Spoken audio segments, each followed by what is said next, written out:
Assalamualaikum warahmatullahi wabarakatuh. Teman-teman, akhirnya cerita ini telah sampai di ending, yaitu pada bab 25.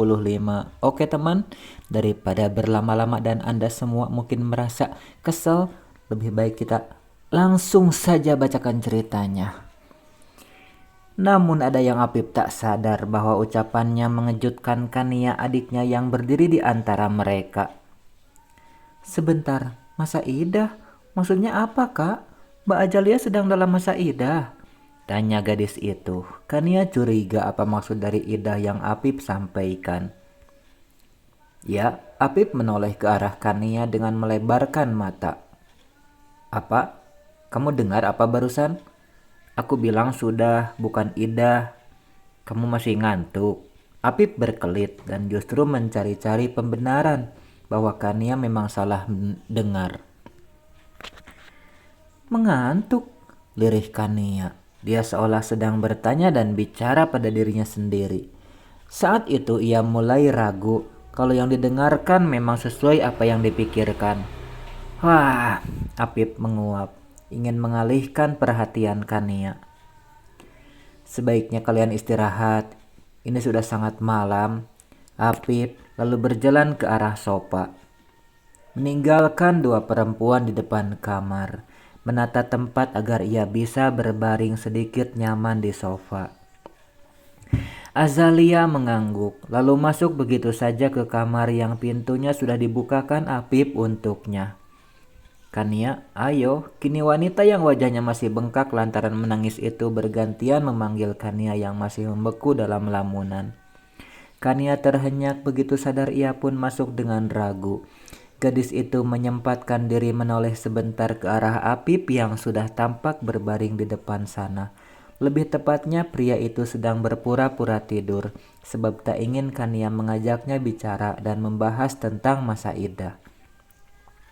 Gadis itu menghela berat. Sepertinya aku memang sangat mengantuk. 3 bulan kemudian, Apip sudah memperkenalkan Azalia pada orang tuanya.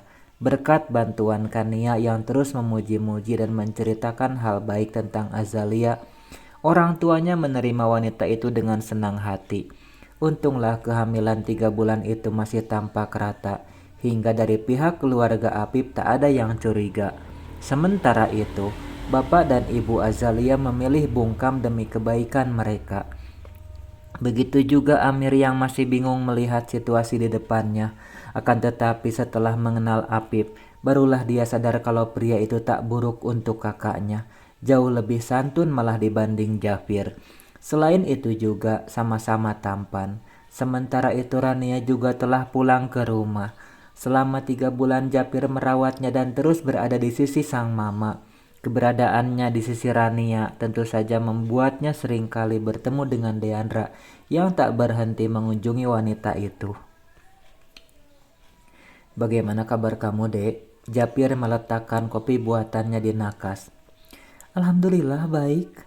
Harusnya kamu tidak serepot ini. Deandra basa-basi. Apa tante tahu kalau kamu sudah mengetahui penyakit beliau? Dia sebenarnya sudah tahu, karena selama mengobrol dan bertemu dengan Rania, wanita parubaya itu bersikap seolah Japir tidak tahu soal sakit parah yang diderita. Japir meletakkan jari di mulut Deandra, seketika mata gadis cantik itu melebar, diikuti debar kencang dalam dadanya. Saat itulah Rania keluar dari toilet di kamarnya. Wah wah wah, ada apa ini? Sontak saja keduanya terkesiap seolah telah tertangkap basah, telah melakukan sesuatu. Kalau gitu saya pamit dulu tante. Deandra memilih pergi ketimbang bertahan dalam keadaan canggung seperti sekarang. Dek, tunggu, panggil Rania. Ya? Habiskan dulu kopinya. Kasihan Japir, pasti berharap kamu meminumnya sebelum pergi. Rania melanjutkan ucapannya. Ah iya benar. Deandra manggut-manggut. Setidaknya minuman itu akan melepaskan sedikit rasa lelahnya setelah pulang kerja. Wanita ayu itu lalu duduk kembali setelah sempat berdiri dan berpamitan. Disesap perlahan kopi yang mengeluarkan bau khas disukainya. Kopi yang asapnya masih mengepul, pertanda bahwa minuman itu masih sangat panas. Namun Deandra tak sabar ingin lekas menghabiskan, bukan hanya sekedar untuk menghormati tuan rumah, tapi juga agar minuman itu tidak mubazir sebab sudah terkena mulutnya. Jafir masih duduk di sofa seberang meja, menatap tanpa kedip ke arah wanita itu. Obrolannya dengan Deandra serasa terdinding begitu sang mama hadir di antara mereka. Ya, karena Japir hanya tertarik membicarakan tentang kondisi Rania dan bagaimana kondisinya ke depan, bagaimana dia bisa terus membuat wanita itu tersenyum. Ponakan tante akan menikah besok. Kamu masih ingat kan? Apip yang sempat tante kenalkan ke kamu, Rania mengingatkan. Ayah, tante. Sedang Japir terkejut menoleh ke arah Rania, tak menyangka jika Apip juga jadi target perjodohan dengan Deandra. Apa memang seistimewa itu Deandra di matanya? Tante mau ajak kamu, Rania menyambung kata-katanya. Masih belum terlambat, tawaranku masih berlaku, Dek. Bagaimana kalau kita menikah bareng mereka saja? Setelah sekian lama, akhirnya Japir kembali melamar Deandra di hadapan sang mama. Lah iya, Mama belum mendengar lanjutan rencana kalian. Rania lalu teringat bahwa hubungan mereka sudah makin dekat. Kenapa tidak menikah saja, agar menghindarkan dari fitnah seperti yang dilakukan dengan Dendi dulu? Dek, Japir mengangkat kedua alisnya. Deandra tak berkutik sekarang. 3 bulan berlalu, berusaha melupakan Japir bukanlah hal mudah. Semakin ingin dilupakan, justru perasaannya semakin dalam. Apalagi mereka jadi lebih sering bertemu dan bicara, walau pembicaraan itu tidak intim dan privat. Aku perlu bicara pada orang tuaku dulu. Deandra tak punya pilihan. Ia pun akhirnya mengiyakan lamaran Japir di depan Rania. Tak ingin wanita itu terluka karena penolakannya. Apa Japir tak cerita pada tante Rania kalau aku sudah menolaknya? Bukannya mama kamu tinggal tak jauh dari apartemen kamu, Dek? Rania tiba-tiba punya ide. Iya, tante, benar. Bagaimana kalau malam ini kami ke sana? Apa tidak apa-apa? Tanya Rania yang tak sabar. Dia tak tahu kapan ajalnya akan datang, mengingat selama ini rasa sakitnya lebih intens datangnya. Pernikahan akhirnya digelar. Berbeda dengan pernikahan sebelumnya, Azalia kali ini menikah dengan resepsi megah, bahkan lebih megah dibanding rencana matang yang dibicarakan dua keluarga. Karena keesokan paginya, tim I.O. datang dan mengatakan akan merombak pelaminan dengan meletakkan 2 kursi untuk 2 mempelai. Mereka datang atas persetujuan orang tua Apip yang bertanggung jawab penuh atas acara ini. Alangkah terkejut Azalia pada awalnya. Ini benar-benar ide gila dari Jafir. Kenapa pula Apip menyetujui?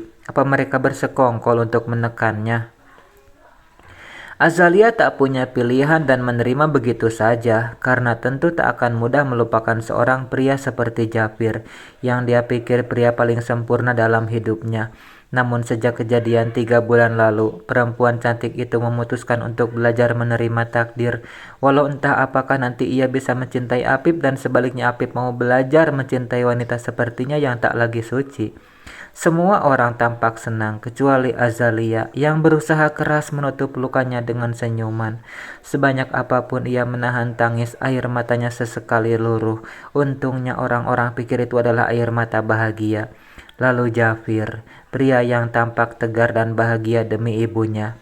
Rania, yang entah sampai kapan ada di sisinya, ia mencoba menerima takdir dan tak sekalipun berusaha kembali pada Azalia, perempuan masa lalu yang harus dilupakan.